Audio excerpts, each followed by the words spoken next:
I talk to people about like this cable that connects us to our ancestors.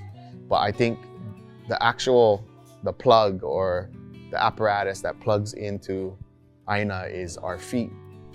When your feet actually enter the lepo and that squishy, watery sound that comes up, you know, and that feeling when your feet go up and down in the loʻi, and just that sense of coolness that comes through your body on a hot day. It's basically that human experience of like, oh yeah, this is what my body is actually meant to do. Like I naturally feel right here, you know? The importance of plugging in so you have this direct connection from your pikoʻi, pikoʻo, and your pikoʻa, and then through your feet to ʻāina, it's invaluable. The name of our organization is called Kākoʻoʻ Ōiwi, and its mission is to perpetuate Native Hawaiian culture and practice. When you come to He'eia or to the lands of Hawaii, you'll basically be exposed to a more contemporary system that looks at land management, taro patches, forest restoration, wetland restoration, and obviously food generation. So you have the three main valleys of Haiku, Ioleka'a, and Hanaweke, and those are our headwaters. So all the waters that hit the mountains, hit the ko'olaus, flows through. It goes into the wetland area, and we have about 305 acres of wetland. And then the presiding hillsides or the hills of Ka'ohelo, about 100 acres. And so within those 300 acres of wetland, you have about 24 acres we say of mangrove, but really it's about 36 acres of actual wetland. And then it goes to a beautiful fish pond with about 11 acres outside and 88 acres inside. And so it's just kind of restoring those systems. And that's kind of the gut part of the na'au part of the ahupua of He'eia. Were you seeing as all clear as beautiful was jungle, was the plum trees, you know, the haole plum trees and all that.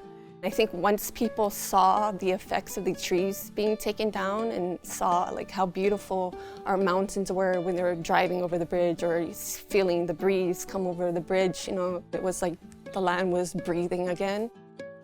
We're opening up taro patches, another 30 acres need to be opened.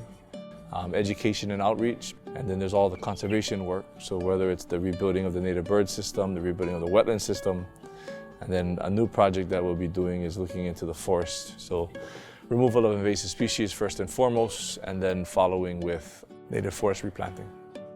This nonprofit was created by the community, for the community. The one conversation I remember was how do we connect the community to a sense of place, identity, but also to share food, and ike, knowledge. Yeah?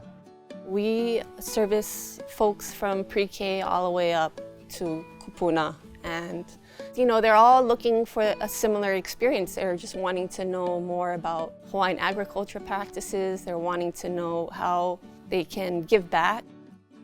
Groups are amazing because any amount of people, any amount of hands is super helpful.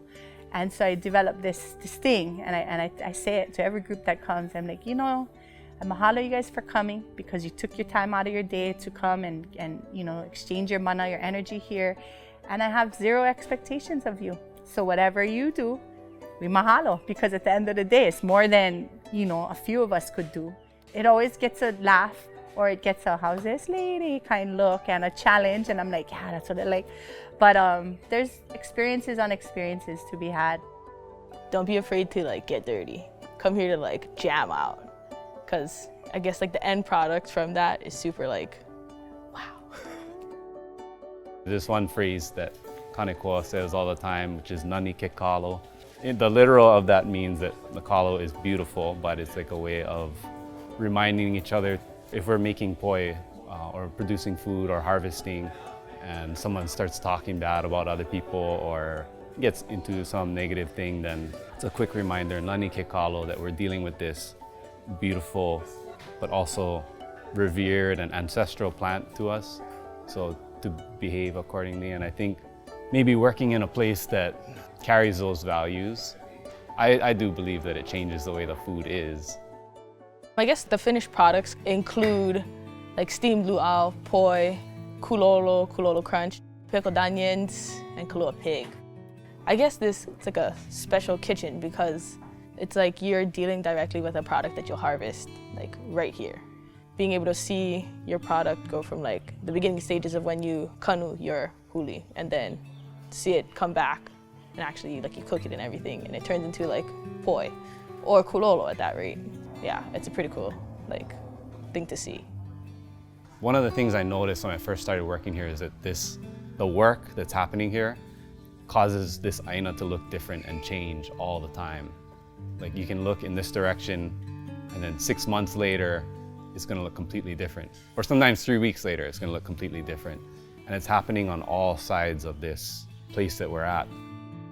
I look back at my work every day and it's something that I think overall is providing benefit to not just this place, but to, you know, the community in general and to our island homes. You see signs of life coming back, you know, some of our native species, and knowing that you're a small part in that is very rewarding. It really truly is a gift and a blessing to be able to come here and this be what my work is, because it is my life. What I see today, what we fought for, and I see the restoration of it, the plan worked. We plan to save it for the next generation, and they are restoring it for the next generation. Actually, I'm really proud of what we accomplished. I'm proud of what Kākoʻo is doing. And the people can come here now, to see people come here and picking up poi and kulolo and kulolo crunch and even the ho'io. I'm proud of that. The things that are going on right now, you know, with the education, and the Fridays, making poi, work days, bringing community together, allowing the younger kids to see how valuable farming is, reconnecting, discovering identity. This place has allowed for all of those things to sort of happen.